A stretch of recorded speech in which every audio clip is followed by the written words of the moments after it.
Good evening, everybody. Igbo bi Igbo ndom ekene m unu. I greet every man, woman, every soul that is listening and watching this video. I actually want to dedicate this video to one of my sisters, Aisha Yesufu. Aisha Yesufu is a woman I admire. It's a woman I respect her struggles. Is a woman that I call a hero in the sense that she's not afraid to raise her voice for what she believes in and against what she does not believe in. Having said that, Aisha, my dear formidable sister, I want to tell you that I am highly disappointed in your comments this past week.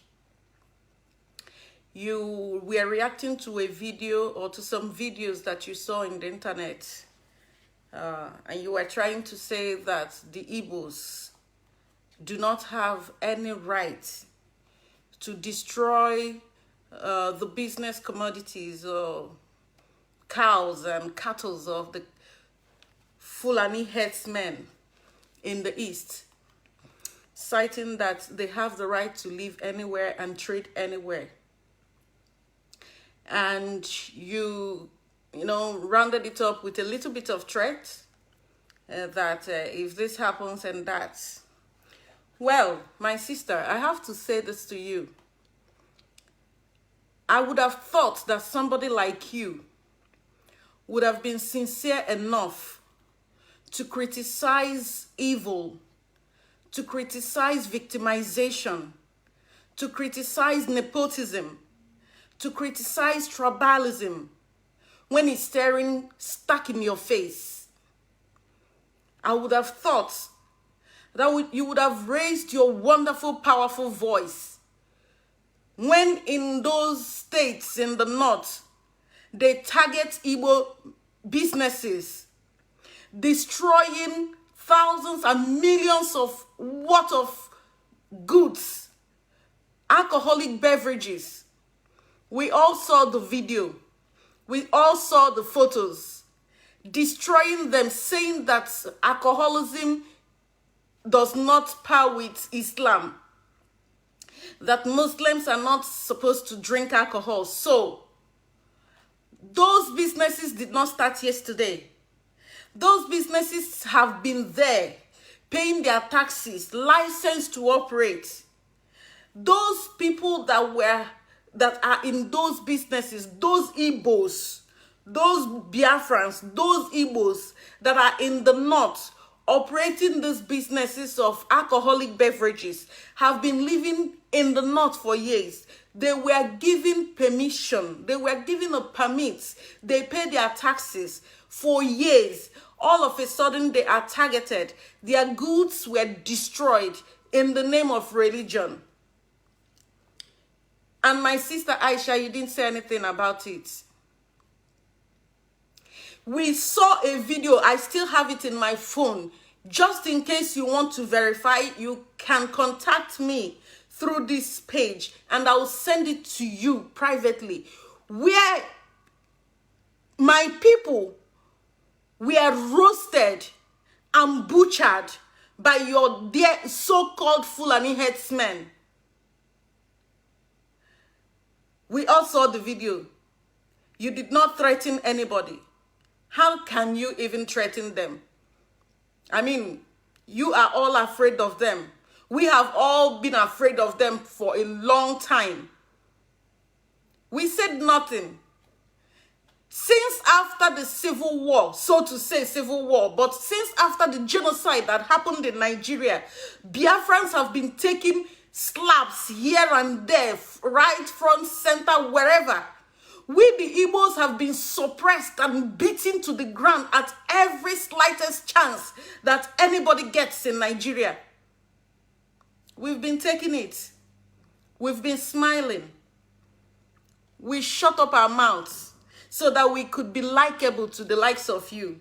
so we can be acceptable by you, so that we'll be liked, so that you people will feel at ease to relate with us, to coexist with us. And what has that gotten us? These so-called Fulani headsmen, and let's call them what they are not headsmen. Because when you say somebody is into heads or cattle rearing, that means he's a businessman. A businessman has no business with going with his cattle and rifles, ammunitions, killing people, raping people. And when you deny them to graze to feed their animals with your crops, then you become a target. You be butchered like an animal. These people have been penetrating into our land, our forests.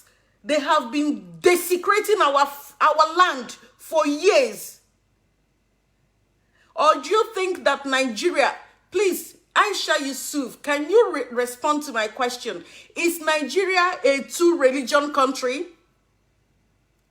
There are people who are neither Muslims nor Christians. There are my people who still worship traditionally. Omenana is a religion, is a culture, is a way of my people. And when my people worship traditionally, they worship the deities in our forests. And your people have been desecrating our religion without any kind of respect. They have been going into our bushes, doing whatever they do there without permission. Nobody said, no sane person would say that a Fulani man or an Hausa man or anybody from anywhere cannot live in the East. We haven't said that, and nobody with their right thinking mind would say that. But afford us the same courtesy that we give to you. If you come to my place, tell me you are in my place. Rent a house, live where you are giving, pay your rent, live according to the laws of the land. Don't come into my home.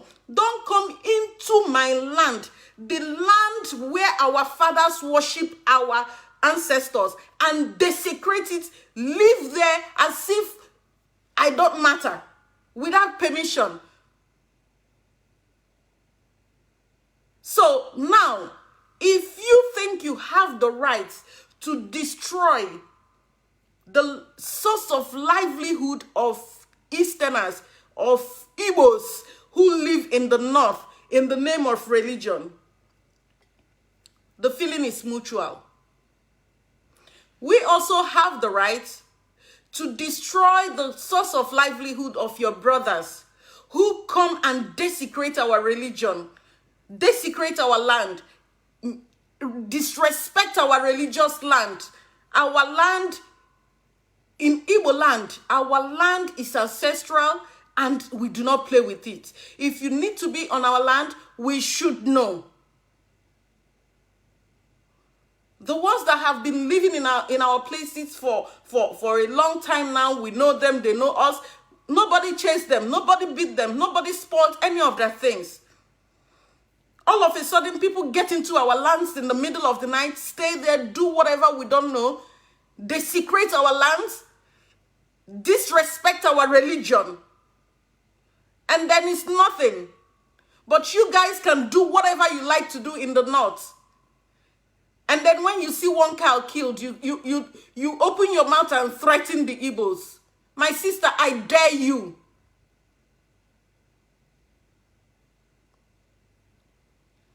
You may have the popularity.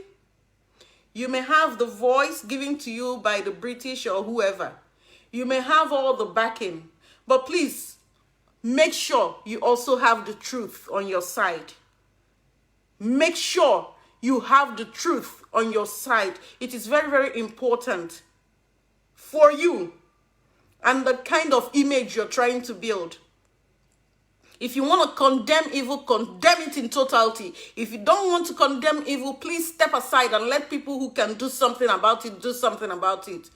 Don't ever think that you can take up a matter that you do not understand or you cannot fully represent and then take a side and start talking nonsense against the other people. Like I said before when I started the video, my dear sister Aisha, you are a wonderful activist, respected, influential, popular, and all that. But don't you threaten the Igbos when you don't have the truth by your side. It's really, really going to eat you up, and it's going to deal with you in a way that you won't comprehend. If the Fulanis want to live in the East, they know what to do. They do the needful and we coexist.